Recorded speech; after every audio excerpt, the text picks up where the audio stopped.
vaksinasi COVID-19 di Indonesia sudah dimulai. Mari bersama kita sukseskan program ini. Sebagai Ketua Tim Pengawas Pelaksana Penanganan Bencana COVID-19 DPR RI, menghimbau masyarakat untuk selalu tetap patuhi protokol kesehatan, lindungi diri, lindungi negeri.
Selamat pagi. Halo, apa kabar pemirsa TVR Parlemen? Dimanapun Anda berada, tentunya berjumpa lagi dalam program TVR 09. Bersama saya Rina Reski dan juga rekan saya. Saya Alfat Rizky dan dalam 30 menit ke depan kami akan sajikan kepada Anda sejumlah berita nasional, khususnya dari sudut pandang DPR RI sebagai referensi Anda dalam memahami dinamika politik, hukum, ekonomi, sosial, dan budaya di Indonesia. Dan pemirsa TVR Parlemen, inilah TVR 09 edisi Selasa 11 Oktober 2022 selengkapnya.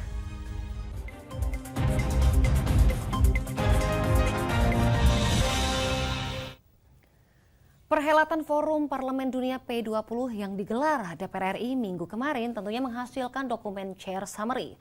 Badan Kerjasama Antar Parlemen DPR RI berharap Chair Summary ini bisa menjadi landasan awal bagi forum pimpinan negara G20 nanti dalam mengatasi berbagai persoalan global. Badan Kerjasama Antar Parlemen atau BKSAP DPR RI berharap Chair Summary atau ringkasan pimpinan sidang dalam penyelenggaraan P20 di Indonesia dapat dijadikan landasan awal bagi para kepala negara G20 untuk segera menyelesaikan berbagai persoalan global, baik masalah krisis ekonomi, iklim, ketahanan pangan, kesetaraan gender, hingga perdamaian dunia. Dalam konferensi pers P20 di Senayan, Jakarta belum lama ini, Wakil Ketua BKSAP DPR RI Putu Supatmarudana mengapresiasi seluruh kegiatan dan diskusi dalam penyelenggaraan P20. Sesuai dengan komitmen Indonesia untuk mendengarkan seluruh aspirasi dan masukan dari Parlemen Dunia dalam menyelesaikan permasalahan global. Ia menyatakan pertemuan P20 menghasilkan dokumen Chair Summary yang dapat dijadikan pijakan dunia dalam mengatasi berbagai persoalan global. P20 sangat sukses, membahas berbagai hal, sangat dinamik, sangat banyak hal, ada diskusi dan mungkin ada perbedaan, tapi kita pikir menjadi keputusan yang terbaik dalam arti mungkin tidak ada satu konsensus bersama atau tidak adanya satu deklarasi bersama, tapi adanya satu chairperson notes atau summary dari event ini, dan itu menunjukkan keberhasilan Indonesia untuk membuka ruang diskusi dan dialog. Konflik bisa dilakukan tapi dialog kadang-kadang susah. Pertama kali duduk Rusia dengan Ukraina di sebuah meja. Ini keberhasilan Indonesia, kekuatan Indonesia untuk hadir menginspirasi, membangun demokrasi, mendudukkan agar membangun dialog menuju perdamaian kawasan di Eropa. Putu menegaskan dinamika dalam diskusi P20 menunjukkan sistem demokrasi yang baik di Indonesia. Harapannya, krisis ekonomi dan iklim global bisa segera diatasi. Hilman Hidayat dan Rifki, TVR Parlemen melaporkan.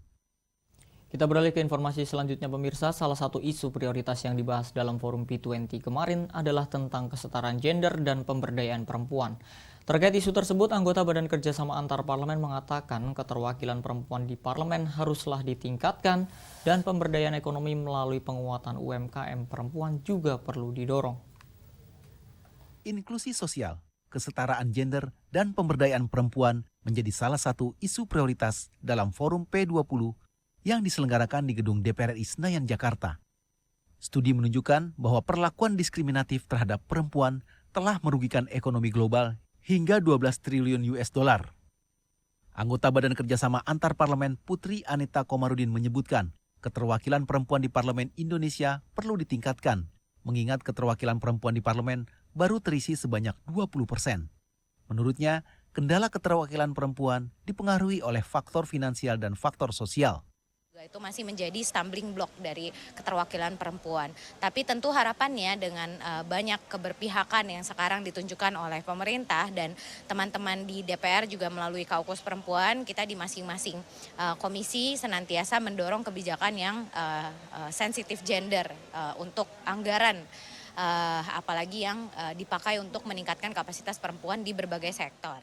Pemberdayaan ekonomi melalui penguatan UMKM perempuan merupakan salah satu upaya dalam mewujudkan kesetaraan gender dan keberpihakan kepada perempuan. Berbagai hal itu tengah kita dorong di DPR dan ini adalah ajakan juga untuk rekan-rekan kita karena kesetaraan gender ini bukan hanya masalahnya perempuan. Ketika perempuan dan laki-laki mendapatkan kesempatan yang sama dan bisa berkontribusi dengan kontribusi yang sama terhadap pembangunan ekonomi kita, itu kira-kira kenaikan di PDB kita tuh pasti akan sangat signifikan. Indonesia harus menunjukkan komitmen untuk menyertakan keterwakilan perempuan di kursi parlemen maupun pemerintah. Tim Liputan TVR Parlemen melaporkan. Pusat Kajian Anggaran DPR RI menerima audiensi DPR Kabupaten Banjar, Provinsi Kalimantan Selatan dan terkait dengan alokasi anggaran untuk pembangunan infrastruktur di Banjar. Dan pemirsa, informasi lengkapnya sesaat lagi. Untuk itu tetaplah bersama TVR 09.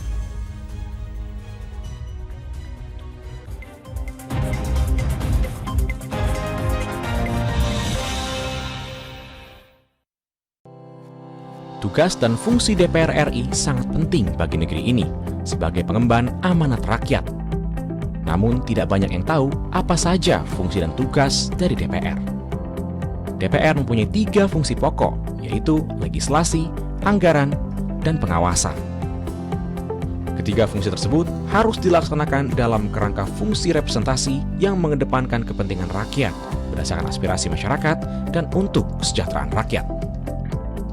Dari fungsi legislasi, DPR RI mempunyai tugas dan wewenang untuk menyusun dan menetapkan program legislasi nasional bersama dengan pemerintah, menyusun dan membahas rancangan undang-undang, menerima rancangan undang-undang dari DPD, membahas rancangan undang-undang yang diusulkan oleh Presiden ataupun DPD, menetapkan undang-undang bersama dengan Presiden, menyetujui atau tidak menyetujui peraturan pemerintah pengganti undang-undang yang diajukan Presiden untuk ditetapkan menjadi undang-undang.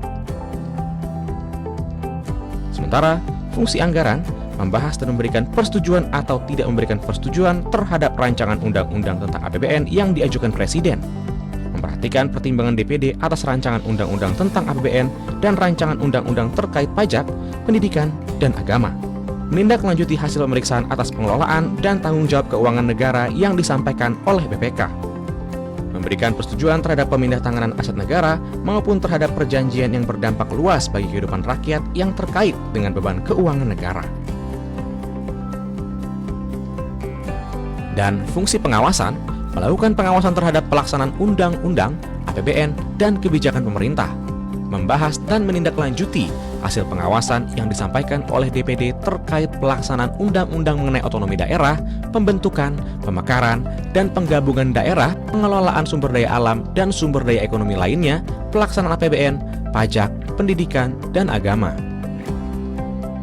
Terima kasih. Video ini dipersembahkan oleh TV dan Radio Parlemen, Biro Pemerintahan Parlemen, Sekretariat Jenderal, dan Badan Keahlian DPR RI.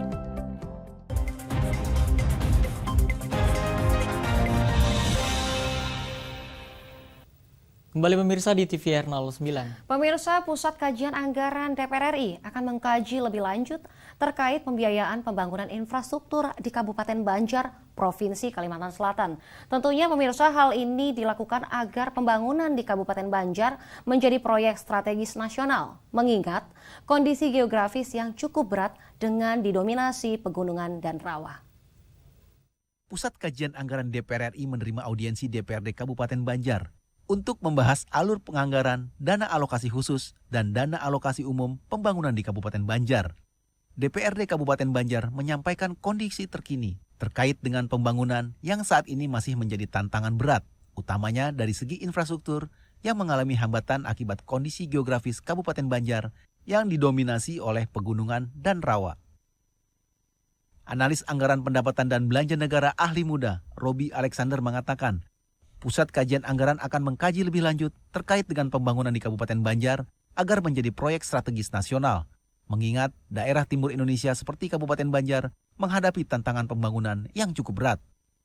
Kemudian kira-kira apa yang bisa mereka optimalkan bicara pembiayaan pembangunan infrastruktur dari APBN. Salah satu yang kita sampaikan ke Bapak Ibu yang dari DPRD adalah mereka memastikan nanti setelah mereka kembali ke sana, menu atau bidang atau kriteria DAK itu pemerintah pusat hanya mengirimkan kepada bupati, wali kota, dan gubernur. Sedangkan DPRD ini minim akses sebenarnya. Nah, akses itu yang mereka harus minta ke pemerintah daerah. Dan kami menyampaikan bahwa berkaitan dengan DK Jalan, misalnya DK Jalan itu ada 328 kabupaten kota yang jadi target pemerintah di 2023 untuk pemantapan jalan. Dan mereka kita dorong untuk memastikan dari 328 itu ada Kabupaten Banjar. Karena setahu saya juga sepengetahuan kami dari data dari PUPR, wilayah-wilayah kabupaten kota di timur Indonesia, khususnya di tengah dan timur Indonesia itu kondisi kemantapan jalannya memang masih kurang memadai. Rodiah dan Rian, TVR Parlemen melaporkan. Pemirsa, Komisi 5 DPR RI meninjau langsung hasil renovasi Taman Mini Indonesia Indah atau TMII. Komisi 5 pun menyayangkan Anjungan yang tidak ikut direnovasi, padahal Anjungan merupakan daya tarik utama TMII dan merupakan corak keanekaragaman budaya Indonesia. Selain itu, Komisi 5 juga mendorong agar jaringan transportasi di kawasan TMII harus dapat dijangkau dengan mudah menggunakan berbagai moda transportasi. Komisi 5 DPR RI menyayangkan Anjungan yang berada di Taman Mini Indonesia Indah atau TMII tidak ikut direnovasi, dengan alasan setiap anjungan menjadi tanggung jawab pemerintah daerah masing-masing. Saat kunjungan spesifik ke TMII baru-baru ini, anggota Komisi 5 DPR RI Sudewo mengatakan tidak dilakukannya renovasi di setiap anjungan menjadi hal yang sangat disayangkan karena anjungan merupakan daya tarik utama wisatawan yang datang ke TMII. Terkait adanya aturan bahwa pemeliharaan setiap anjungan menjadi tanggung jawab masing-masing pemerintah daerah, Sudewo mendorong agar aturan tersebut direvisi karena bisa menghambat proses renovasi. Hanya yang perlu mendapatkan satu perhatian bahwa corak dari keanekaragaman budaya Indonesia itu sebenarnya berada di mana? Adalah berada di anjungan-anjungan. Tapi kalau anjungan-anjungan itu sendiri tidak dilakukan renovasi, tidak dilakukan perbaikan, berarti corak dari keanekaragaman Indonesia belum bisa terlihat di situ, belum tergambar. Oleh sebab itu, saya mendorong pemerintah untuk segera dilakukan penanganan terhadap anjungan-anjungan itu. Kalau kendalanya karena ini menjadi satu kewenangan pemerintah daerah, ya harus segera diselesaikan dasar hukumnya supaya pemerintah pusat segera mengalokasikan anggaran lagi untuk penanganan anjungan. Selain itu, Sudewo juga mendorong jaringan transportasi di kawasan TMII harus diperhatikan sehingga dapat dijangkau dengan mudah, menggunakan berbagai moda transportasi dan tidak menambah kemacetan di Jakarta. Teddy Sunario, TVR Parlemen melaporkan. Badan Kerjasama Antar Parlemen DPR RI mendorong komitmen Parlemen Dunia di Forum P20 untuk meningkatkan peran pengawasan parlemen dalam mengawal demokrasi di negaranya masing-masing. Dalam upaya memastikan kebebasan berpendapat, terjaminnya hak asasi manusia, dan peningkatan kesejahteraan masyarakat, BKSAP DPR RI mendorong komitmen Parlemen Dunia di P20 untuk meningkatkan peran pengawasan parlemen dan menjaga kualitas sistem demokrasi di setiap negara. Wakil Ketua BKSAP DPR RI Ahmad Hafiz Thohir mengatakan, demokrasi di Indonesia telah menerapkan sistem yang modern dengan kualitas yang baik, terbukti dengan suksesnya beberapa kali penyelenggaraan pemilu yang terbuka. Hafiz menilai kondisi demokrasi di Indonesia membuat ekonomi Indonesia tumbuh dengan baik karena tingginya kepercayaan para investor datang ke Indonesia. Peran parlemen di seluruh dunia harus diperkuat dalam mengawal demokrasi di negaranya masing-masing. Kalau kita berhasil mengamankan P20, kemudian nanti G20, orang akan melihat bahwa demokrasi di kita itu sebetulnya inilah yang mendapatkan tujuan bernegara sehingga tercapai tingkat kesejahteraan tersebut. Karena tujuan bernegara itu akhirnya kan walaupun ada demokrasi, ada monarki, ada bentuk presidensil, parlementer, toh akhirnya tujuannya adalah memberikan ketenangan dan keamanan bagi masyarakatnya. Nah, orang akan melihat contoh demokrasi yang di kita dengan tingkat kesejahteraan kita yang terus menaik tiap tahun itu akan menjadi role model. Saya kira ini yang akan kita tunjukkan kepada mereka. Hafiz berharap sistem demokrasi di Indonesia dapat dijadikan percontohan bagi negara lain untuk memperkuat parlemen dan demokrasi guna mewujudkan perdamaian dunia dan kesejahteraan masyarakat. Oleh karena itu, partisipasi pemuda dan perempuan dalam parlemen harus ditingkatkan. Hilman dan Rifki, TVR Parlemen melaporkan. Pada tanggal 5 hingga 7 Oktober kemarin, pemirsa tentunya masih ingat, DPR RI telah sukses menggelar perhelatan G20 Parliamentary Speaker Summit atau P20. Bagaimana jalannya forum P20 kemarin dan apa saja yang dihasilkan pemirsa? Informasi lengkapnya tentu akan kami hadirkan usai jeda berikut ini. Untuk itu tetaplah di TVR 09.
Kembali di TVR 09. Nah pemirsa, perhelatan akbar The 8th G20 Parliamentary Speaker Summit atau P20 tentunya yang diselenggarakan oleh DPR RI pada tanggal 5 hingga 7 Oktober kemarin telah sukses dilaksanakan. Nah pemirsa, diawali dengan pre-event Parliamentary Forum dan dibuka langsung oleh Presiden Joko Widodo pada 6 Oktober.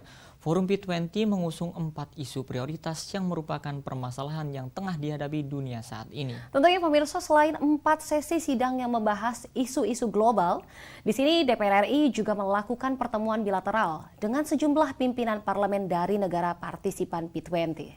Agenda penanaman pohon di Komplek DPR RI juga dilakukan oleh seluruh delegasi P20 sebagai wujud nyata komitmen mengatasi perubahan iklim. Dan di penghujung P20 pemirsa dilaksanakan sesi penutupan forum P20 oleh Ketua DPR RI Dr. Honoris Causa Puan Maharani. Forum P20 ini menghasilkan sebuah dokumen chair summary yang diharapkan mendapat menjadi landasan awal bagi para kepala negara G20 dalam menyelesaikan berbagai persoalan global. Nah pemirsa, untuk lebih lengkapnya mari kita saksikan laporan mendalam yang telah dirangkum oleh tim redaksi TVR Parlemen dalam segmen editorial Parlemen berikut ini.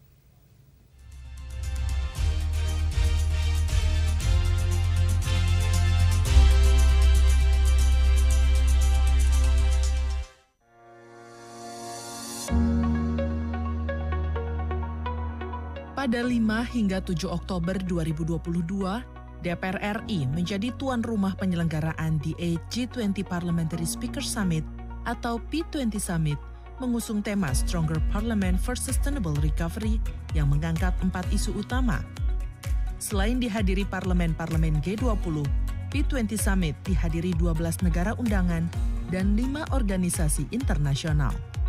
Dimulai dengan pra-event pada tanggal 5 Oktober yang menghadirkan 2 tokoh muda sebagai pegiat lingkungan, yaitu Aishnina Azahra Akilani dari Gresik, Jawa Timur, dan Ketua Yayasan Alam dan Lingkungan Aceh, Farwiza Farhan.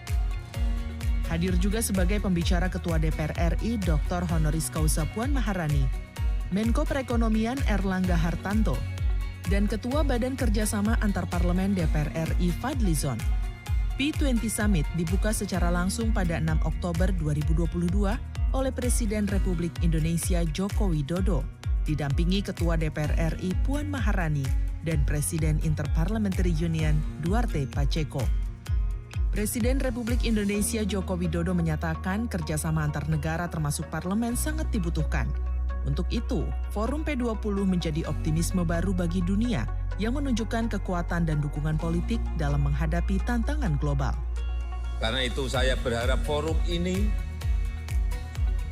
merupakan ajang yang tepat untuk membangun kebersamaan dengan rakyat, membangun kebersamaan lintas negara, membangun perdamaian dunia, serta bekerja bersama memecahkan masalah-masalah kemanusiaan dan membangun dunia yang lebih makmur, berkeadilan. Dalam rangkaian P20 Summit, pimpinan DPR RI maupun BKSAP menggelar pertemuan bilateral dengan sejumlah pimpinan parlemen. DPR RI juga memfasilitasi berbagai pertemuan bilateral dan dialog antar negara partisipan. Juga dilakukan penanaman pohon di Taman Energi DPR RI oleh pimpinan-pimpinan parlemen G20. Wakil Ketua BKSAP DPR RI Putu Supatma mengungkapkan, kegiatan ini sebagai komitmen DPR RI bersama parlemen G20 lainnya terhadap penyelesaian masalah perubahan iklim. Selain itu, untuk mendorong dan membangkitkan semua pihak untuk bumi yang lebih baik, lebih bersih, dan hijau. Dari DPR kita gaungkan ini, mudah-mudahan semua masyarakat mulai melakukan gerakan ini di desa-desa, di tempat-tempat terkecil, di keluarga. Mari gaungkan ini dan kita juga ingin inspirasikan kepada dunia bahwa Indonesia menjadi paru-paru dunia. Negeri yang betul-betul menjadi negeri yang hijau, tentu ke depan ingin berkontribusi besar. Kegiatan penanaman pohon menggunakan tanaman lokal Indonesia dengan kualitas terbaik. Menutup rangkaian Forum P20, Ketua DPR RI Dr. Honoris Causa Puan Maharani mengucapkan terima kasih kepada Presiden IPU dan para delegasi Parlemen G20 serta semua pihak yang mendukung kesuksesan acara ini. Puan menyampaikan, meski tidak menghasilkan kesepakatan bersama atau joint statement, Forum P20 kali ini berhasil membuat komitmen sekaligus melakukan aksi nyata mengatasi masalah global untuk menciptakan harapan baru bagi masyarakat dunia. P20 Summit 2022 menghasilkan outcome dokumen berupa chair summary yang menggarisbawahi beberapa hal. Selama beberapa hari ini, kita telah melakukan berbagai diskusi dan mencari solusi dan komitmen untuk menciptakan harapan baru bagi kemajuan dan masa depan bersama dunia internasional. Parlemen telah menegaskan pentingnya bukan sekedar untuk membuat komitmen, namun melakukan aksi nyata dalam setiap komitmen untuk mengatasi masalah global. Aksi nyata harus mulai dilakukan. Langkah kecil pertama harus diambil untuk diikuti dengan langkah berikutnya yang semakin mendekatkan kita kepada tujuan. Secara terpisah, Wakil Ketua BKSAP DPR RI Putu Supatma mengatakan, munculnya dinamika dalam P20 Summit merupakan wujud sistem demokrasi yang dijalankan Indonesia dengan baik untuk menggerakkan kerjasama global. Summary dari event ini dan itu menunjukkan keberhasilan Indonesia untuk membuka ruang diskusi dan dialog. Konflik bisa dilakukan tapi dialog kadang-kadang susah. Pertama kali duduk Rusia dengan Ukraina di sebuah meja dan melalui P20 justru itu. Dan ini akan menginspirasi atau dilanjutkan dengan G20 yang nanti akan di Bali.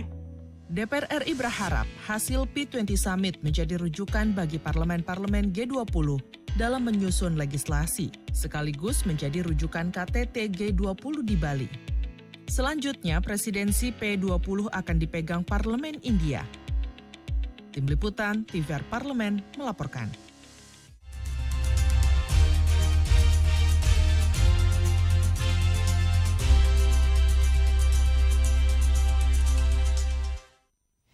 Nah pemirsa, selain terkenal dengan wisata bahari Taman Laut Wakatobi, Sulawesi Tenggara memiliki objek wisata religi yang cukup fenomenal, tepatnya di kota Kendari. Nah pemirsa, tentunya pemirsa penasaran bukan dengan objek wisata yang dimaksud? Tentunya untuk itu jangan kemana-mana, tetaplah bersama kami di TVR 09.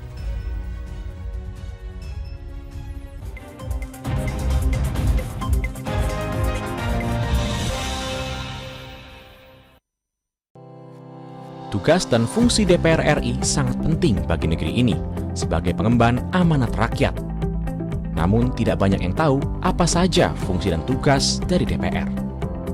DPR mempunyai 3 fungsi pokok, yaitu legislasi, anggaran, dan pengawasan.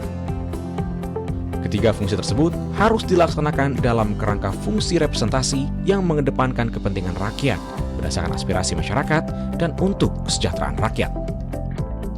Dari fungsi legislasi, DPR RI mempunyai tugas dan wewenang untuk menyusun dan menetapkan program legislasi nasional bersama dengan pemerintah, menyusun dan membahas rancangan undang-undang, menerima rancangan undang-undang dari DPD, membahas rancangan undang-undang yang diusulkan oleh Presiden ataupun DPD, menetapkan undang-undang bersama dengan Presiden, menyetujui atau tidak menyetujui peraturan pemerintah pengganti undang-undang yang diajukan Presiden untuk ditetapkan menjadi undang-undang.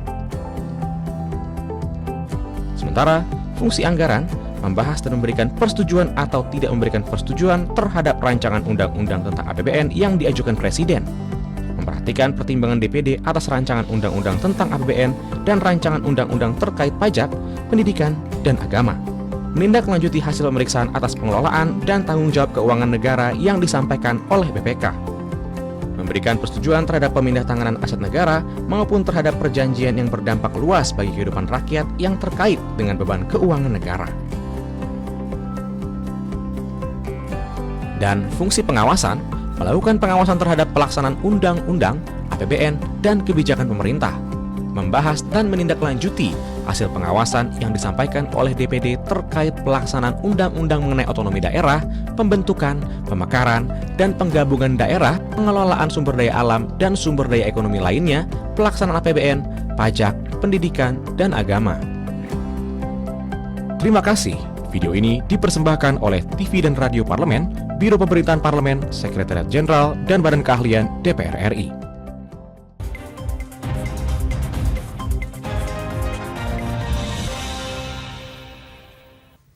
Terima kasih pemirsa, Anda masih menyaksikan TVR 09. Pemirsa, jika pada umumnya masjid dibangun di tengah kota, di pemukiman penduduk, hingga di tempat-tempat wisata, tidak demikian dengan Masjid Al-Alam. Masjid cantik dan elegan yang berada di kota Kendari ini didirikan di tempat yang tidak biasa, yaitu mengapung di tengah teluk.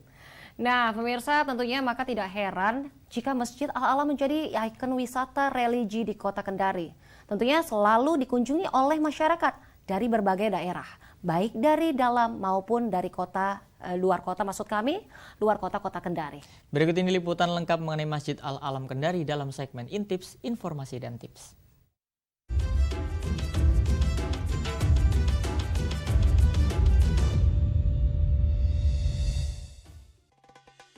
Selain terkenal dengan wisata bahari Wakatobi, Sulawesi Tenggara punya wisata religi yang cukup fenomenal, tepatnya di kota Kendari.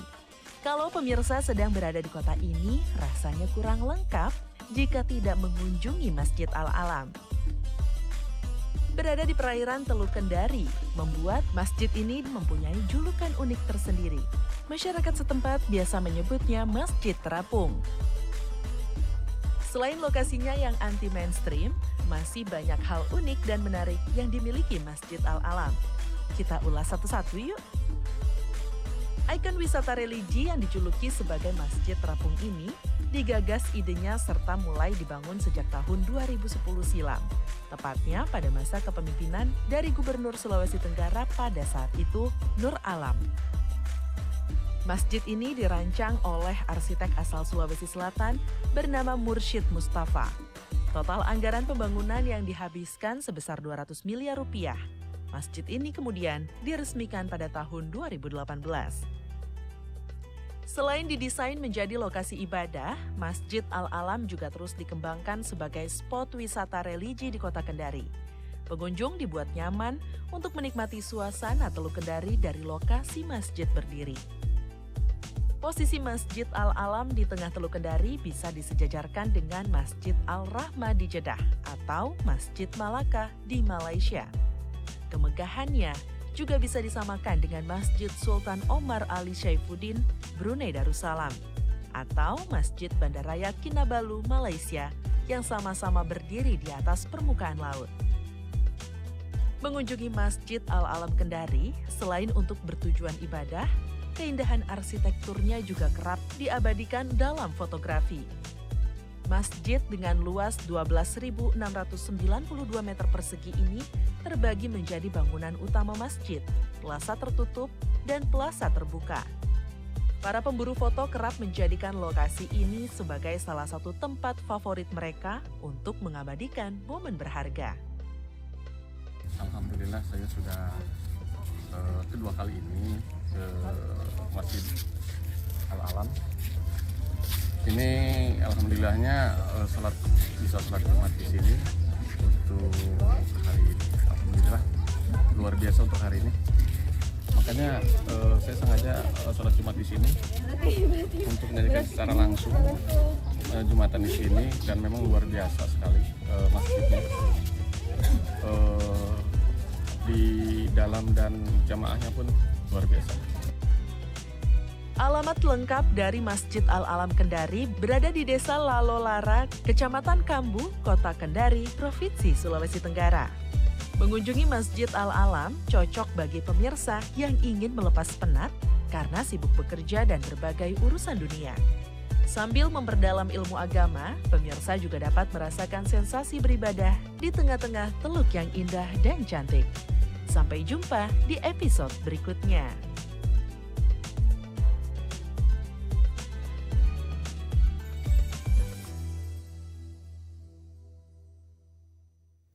Dan pemirsa, di penghujung acara kami informasikan kepada Anda bahwa DPR RI saat ini sedang memasuki masa reses, di mana seluruh anggota Dewan kembali ke daerah pemilihannya masing-masing untuk melaksanakan fungsi representasi DPR RI, menyerap dan menghimpun aspirasi masyarakat, serta menindaklanjuti dan juga memberikan pertanggungjawaban kepada konstituen di daerah pemilihannya. Nah pemirsa, sejumlah agenda dan program DPR RI dapat Anda saksikan di TVR Parlemen melalui kanal utama, kanal komisi, dan kanal alat kelengkapan Dewan lainnya yang dapat Anda akses tentunya di tvr.dpr.go.id.